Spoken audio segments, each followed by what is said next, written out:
Hello and welcome to another Common Core Algebra 2 lesson by eMath Instruction. My name is Kirk Weiler, and today we're going to be doing Unit 1, Lesson 6 using tables on the calculator.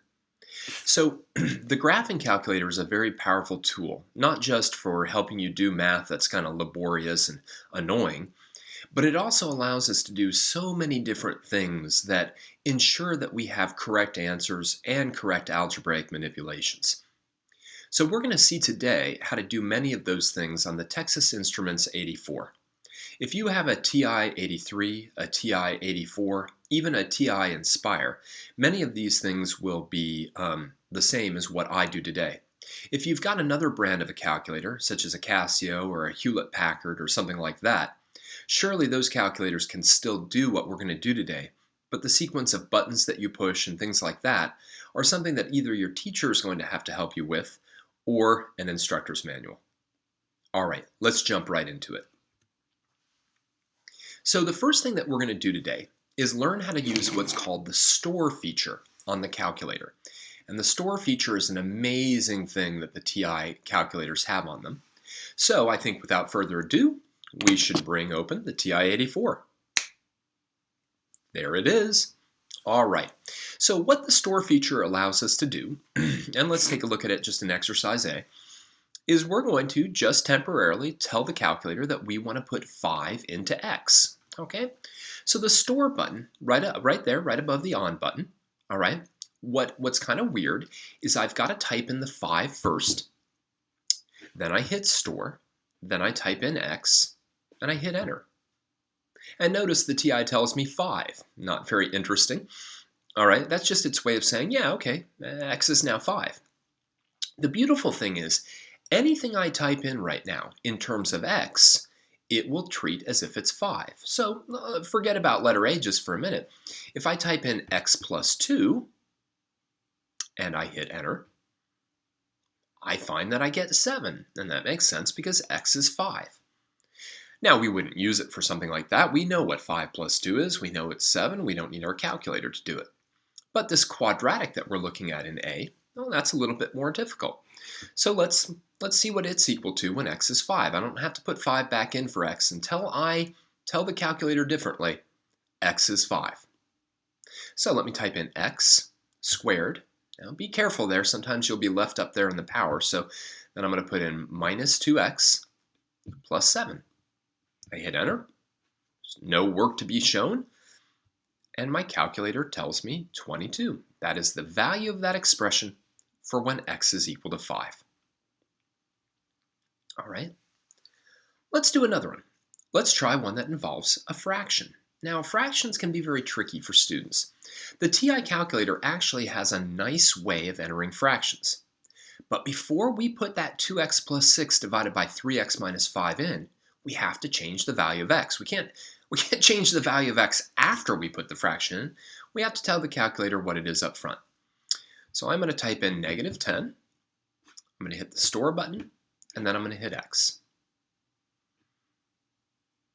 And my calculator tells me negative 10 again. Not very exciting.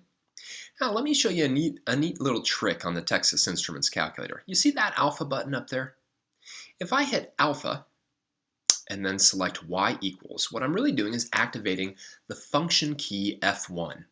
And that's all about fractions. In fact, the first option there, if I hit enter on it, pops me out and gives me that little fraction bar. What I can now do, I don't even have to use parentheses. I can type in 2x plus 6 in the numerator, 3x minus 5 in the denominator, and I'm going to hit enter. And one of the cool things right now is it actually gives me an answer in terms of a fraction. It tells me 2/5. If for some reason I need to know the numerical result, like the decimal result, I could, of course, always ask the calculator to do 2 divided by 5, and it would tell me 0.4. So, what's really great about the calculator and the store function exactly is that it takes a lot of the arithmetic away from you. Now, it's not that we shouldn't know the arithmetic, but it's kind of helpful, especially if the arithmetic isn't what we're concentrating on. All right, Let's do one more. Let's get the absolute value involved. Now again, since we have a different value of x is equal to 2, the first thing I'm going to do is I'm going to hit 2, store x. Now we've got the value of x in there. Okay, now I have to type out absolute value. Now I'm going to get that by hitting the math button. The math button's right here. And then I have to go to the number menu. But once I'm there, right, then ABS is my absolute value. Now watch what happens. When I select absolute value, the absolute value bars come up on the screen, which is great, because then I can just type in 7x minus 20. Now at this point, I'm still inside the absolute value bar, so I have to hit the right arrow to get me out of there. And now I'm going to type in plus x squared. And now I'll hit enter. And look at that. We get a value of 10. And again, it's nice because we don't have to think about positive, negative, absolute value, squaring, order of operations, or anything else. As long as we've done the storing correctly, as long as we've typed out the expression correctly, the calculator will take care of everything else for us, which is rather nice. It's not that we want to use it all the time, but it is very, very helpful in a lot of circumstances. All right, I'm going to clear out the screen, so write down anything you need to, not that there's much there. Okay, here we go. Now normally, if we use the TI-84 in a variety of lessons, I might put it away for right now and then bring it back later on when we need it. But we're going to be using that TI-84 Plus throughout this lesson, so I'm just going to keep it open along with me, okay? Let's keep going. Exercise 2. Consider the expression the square root of 6 minus 2x. What happens when you try to use store to evaluate this expression for x equals 5? Evaluate the expression by hand to help explain what the calculator is trying to tell us. Well, since we've done a little bit of store work, why don't you pause the video now and take a shot at this.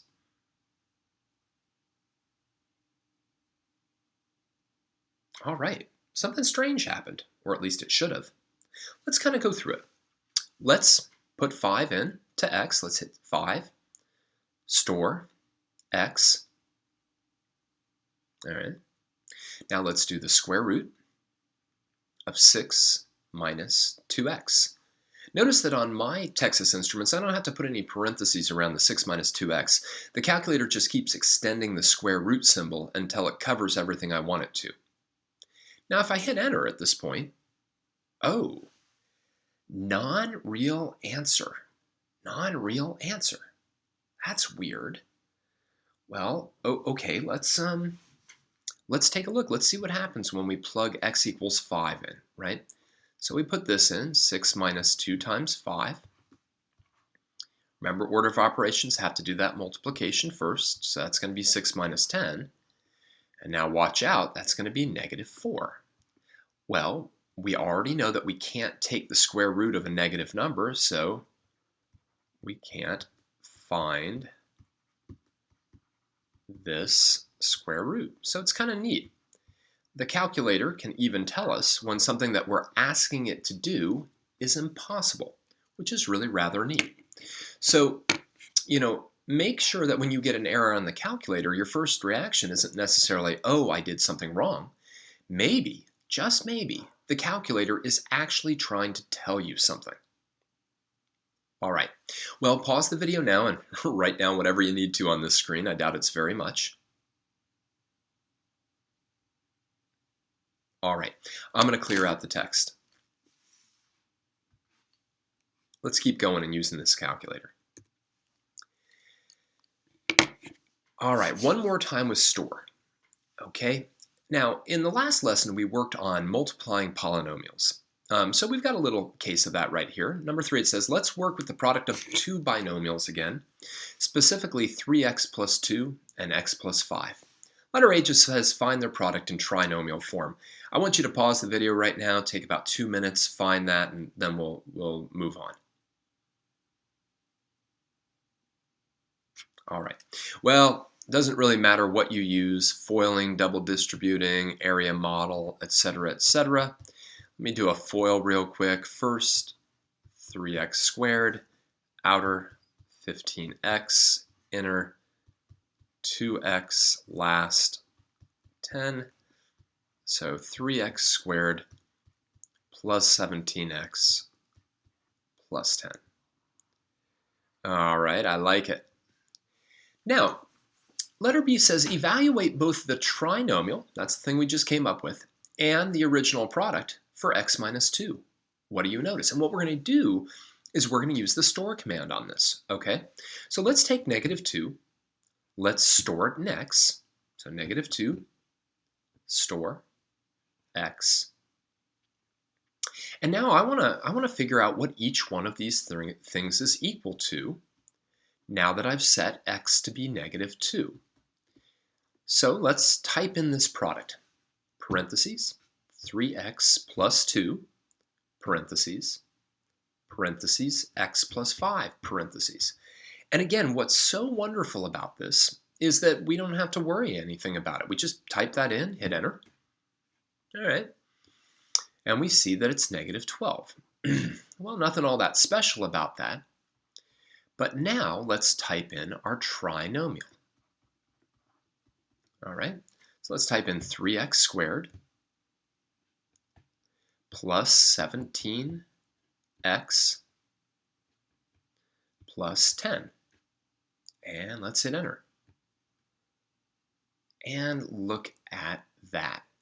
It is yet again negative 12. So what this does is provide us evidence that these two things are equivalent, right? It doesn't provide us with absolute solid, rock solid proof, but it does provide us with a lot of evidence that we must have multiplied those two binomials out correctly.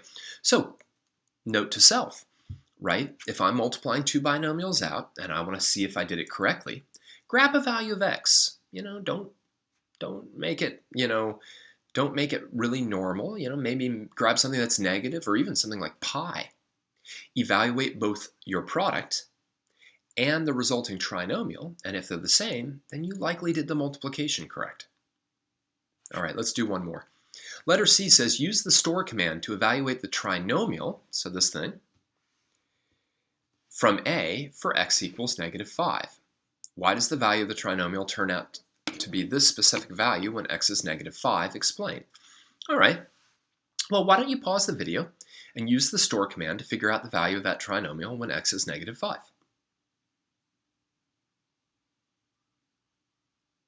All right, well, let's make sure. I hope you got 0, but let's do it. Let's put negative 5, store x. Now let's type out that trinomial. 3x squared plus 17x plus 10. Hit enter. There we are. It's a 0. Now, I don't know about you, but when I look at that trinomial, it's not obvious to me at all that negative 5 would be a 0.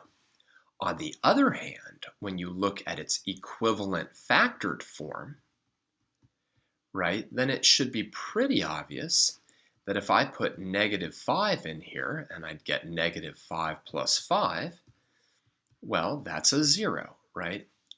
The zero product law. If I have something written as a product, any value of x, or really any variable that makes one of those parts of the product, known as factors, makes any one of the factors equal to 0, then it will make the entire product equal to 0.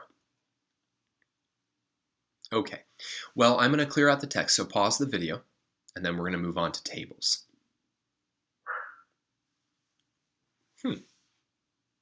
That sounded like a dog, because it was.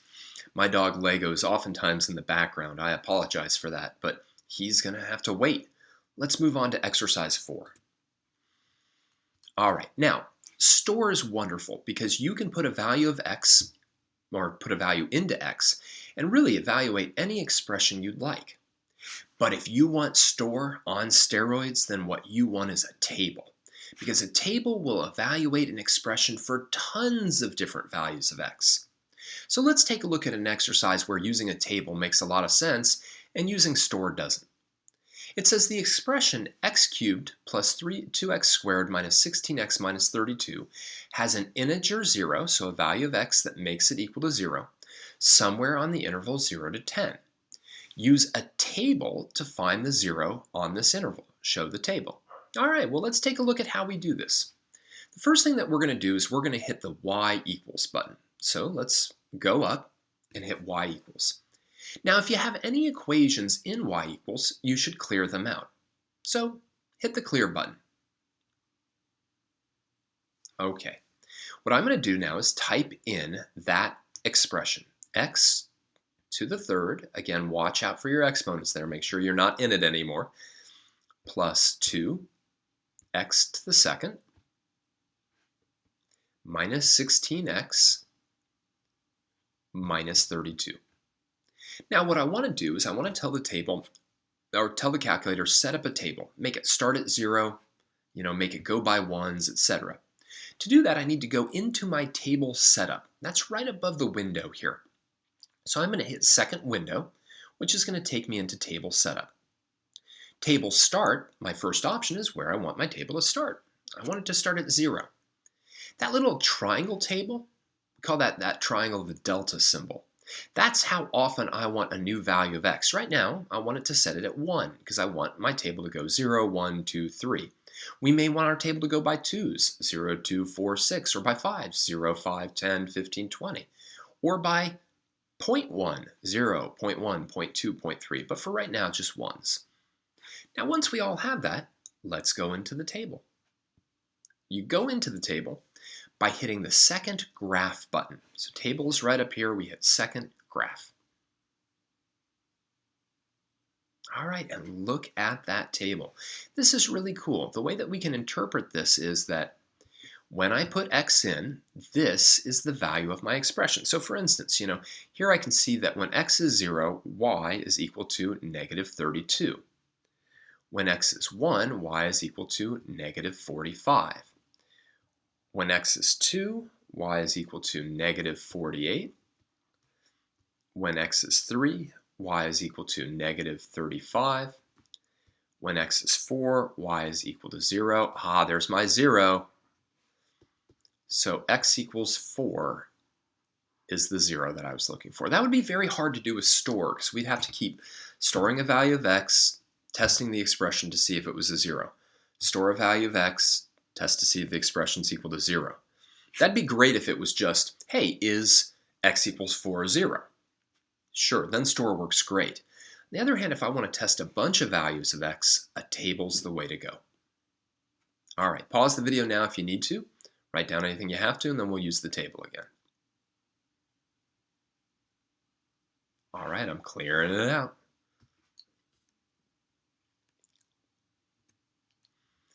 Okay, Exercise 5. Consider the more complex algebraic expression shown below. Okay, this relatively complex expression simplifies into a linear, meaning x to the first, binomial, meaning 2 terms, expression. Determine this expression carefully. Show your work below. All right, now this has nothing to do with store or tables or anything like that. It's just simplifying this expression. This is pretty tough. So I'd like you to pause the video and take maybe 5 minutes to work through it, but be very careful.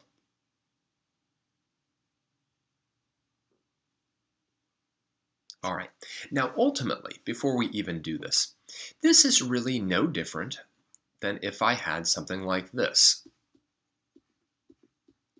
Right? If I had 5 times 7 minus 2 times 10, I would do this product. I would do this product, and then I would subtract. The same is true here. What I'm going to do is I'm going to do x plus 5 times x plus 8.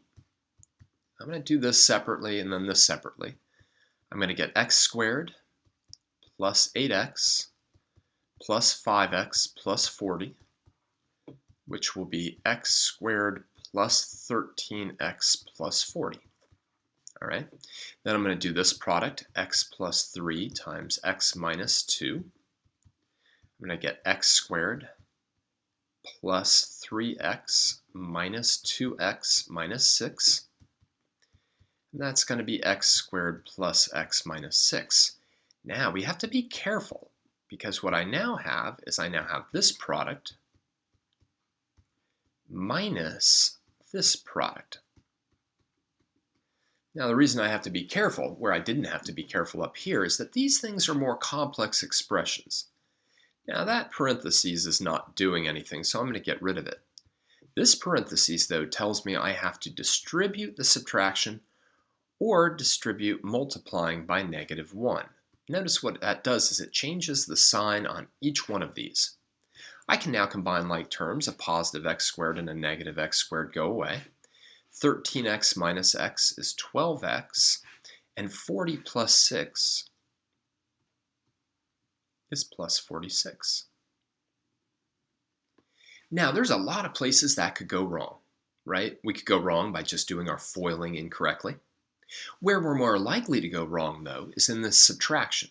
A lot of times what will happen is that, sure, we'll subtract the x squared, but not the x and not the -6. So there's a lot of things that could get in our array of getting the right answer of 12x plus 46. But the beautiful thing is tables on our calculator allow us a relatively easy check here, okay? So pause the video now, write down whatever you need to, and then I'm going to show you how to use the table to check your answer. Okay, here we go.